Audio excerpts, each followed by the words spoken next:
Now more than ever, we are living in an era of polarities. It's the best of times and the worst of times. There's an old world that exists that's crashing down all around us. The world of extraction and exploitation, greed, racism, patriarchy, misogyny, and many other ills. At the same time, there is a new world just next door, ready to be breached into this world. A world of partnership, celebration of feminine energies, togetherness and unification, and right relationship with nature. How can we, as the dreamers and creators of this next world, actually help to accelerate its birth and bring it into our current landscape? This is the philosophy and the stance that my business partner, John Wesley, and I took when our art gallery, The Square in Seattle, was closed indefinitely due to the pandemic this year. Within the scope of everything that was going on, it didn't feel like that big of a deal, but to us, it led to a lot of grief, a lot of soul searching, and eventually it helped to reorient us around a deeper purpose and a deeper meaning in our lives. We observed within the course of a month, 40 million people in the United States laid off or furloughed from work, people facing food insecurity, housing insecurity, many within our Black and Indigenous communities, and many within the artist and performer communities, the people that we live with on a daily basis. And by being with them, hearing their grief, sitting in the gallery, crying, drinking smoothies, trying to pivot, find something that we could do, and just by observing the world around us, we were being pointed in a new direction. All of a sudden it felt like an art gallery, while something very exciting and a dream that we had was not big enough to meet the circumstances that we were living through. And so we found that after some time, that the idea of a pivot isn't just to make some more money or continue to live in an entrepreneurial way. It's actually about finding that deeper purpose and something that you can sink into with your whole being. And because of that, it took some time, but about a month after the pandemic started, we started thinking about and hearing from people about food needs and seeing lines of food banks in places around the United States where there were lines into the hours where people were waiting all day to receive food. And we know that we had those same needs in Seattle when we would walk by them and we would see the lines. And here we have this beautiful space where we have organic food, where we have smoothies, we have everything that we need. And then at the other side of that door, there are people waiting in line for food. So seeing that community impacted in this way around us is what guided us into starting the Seattle BIPOC Organic Food Bank. The Seattle BIPOC Organic Food Bank unified our passions, the deeper passions that we didn't realize we wanted to go into around food justice, sovereignty for Black and Indigenous peoples, and reconnection with the land.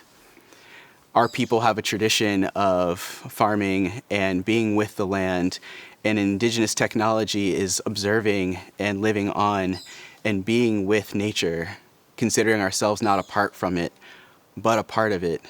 And that the act of engaging with land and producing food and resources from the land is not an extraction, it's a relationship, it's a dance, and it's a love song. Since starting the Seattle BIPOC Organic Food Bank in April, we have raised $50,000 through a crowdfunding, and we've also distributed over $15,000 in resources in the form of gift cards to organic food stores like PCC and co-ops around Seattle. We also mail gift cards to people in other cities. We've also done pop-up events where we've given food to hundreds of people or served hundreds of meals, and partnered with many organizations through mutual aid efforts, such as the Nurturing Roots Farm, the Black Farmers Collective, and the Duwamish, members of the Duwamish tribe on whose unceded lands we are doing that work. We partner with them. There's always an evolving array of needs, from farming equipment that's broken down, transportation needs to get food to people, to make it accessible, to actually going out and doing work in the community, taking that food to people through events. And I think the success and how we've been able to connect with people, raise the money, and distribute this resources is due to two things, two pillars. One is organic in the title, and the other is BIPOC, or Black and Indigenous Persons of Color. Organic food is critical now more than ever. And not just because of conventional agriculture and the way it is destroying the earth and based on exploitative and extractive methodologies that are harming the planet in very gross and significant ways. But also in our being with people, we found that we would say, hand out a card and say, we have a food bank and we'd love to be connected with people in your community. If you want to distribute these, let us know if you have a need. And they would immediately say to us, oh, I don't really like food banks. And we found out it's because the quality of the food served there, it's never organic and it's often prepackaged. And if there is produce, it's not as fresh as it could be.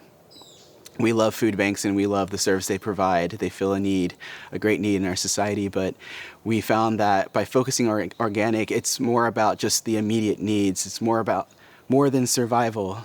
It's about wellness and it's about healing. Food is medicine. That's another indigenous practice, living in right relationship with the way you eat and the herbs that you use to be well is powerful, and it changes the way that we felt at our gallery and in our partnership. So it's something that we wanted to share with the world. And then the second pillar is BIPOC.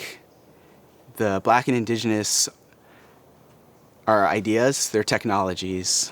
We identify them, we identify with them, in as much as it helps us navigate the world and provide for our communities. And so when we say Black and Indigenous, we don't mean that we only distribute resources to those communities. We mean that the way that we produce food on our farmland and in our greenhouse and the way that we distribute them is based on those ideologies. It's based on partnering, listening, right relationship, and other ways of living in balance with the ecosystem that we find ourselves in. So there is a congruence, because we are gallerists and we care a lot about art, of art and food at our gallery and at our events. Whenever we pop up, we make sure to bring paintings from our gallery or from artists in the community and set them up around our tents or around our booths, just to show people what we love as well, to find the congruence between art and food. When we do volunteer days on our farm, we have an artist, Mari Shibuya, come, who will lead a workshop on painting plants or facilitate a group discussion about what it means to be doing this work. And on our our postcards that we share with people, we have a piece of art from a New York artist, Kelly Lucas, with the inscription that says, "With your help and support, I know that I have all that I need." This statement, to me, is abundance. It represents the philosophy of way of life of being. With your help and support, I have all that I need. I know that I can't do it alone, and I don't want to go it alone. I am only able to do the things that I do.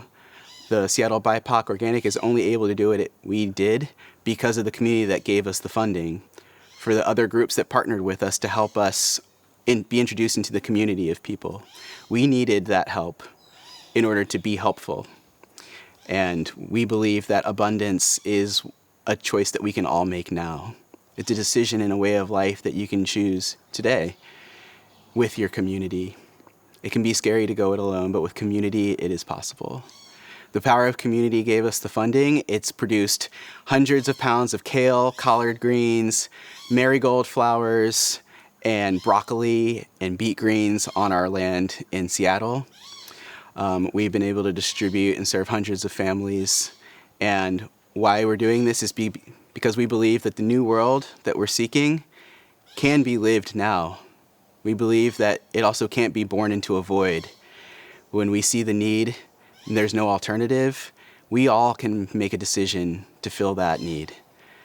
When we see needs in our community, when we face oppression, when we face police brutality, and we're looking for alternatives, we don't want to engage and argue with the system anymore. We want to build the new system. We have the tools, we have the power, we have the resources, the technology, and our great spirits, which are the enablers of everything that we can dream. The old world is crashing all around us, and to that we say good. it's unsustainable, and it's harming the environment. It won't work any longer. We believe that with your help, we can use the technology of abundance to grow the size of the pie for everyone. We're having a lot of fun making that pie larger, and we want to work with you to do it.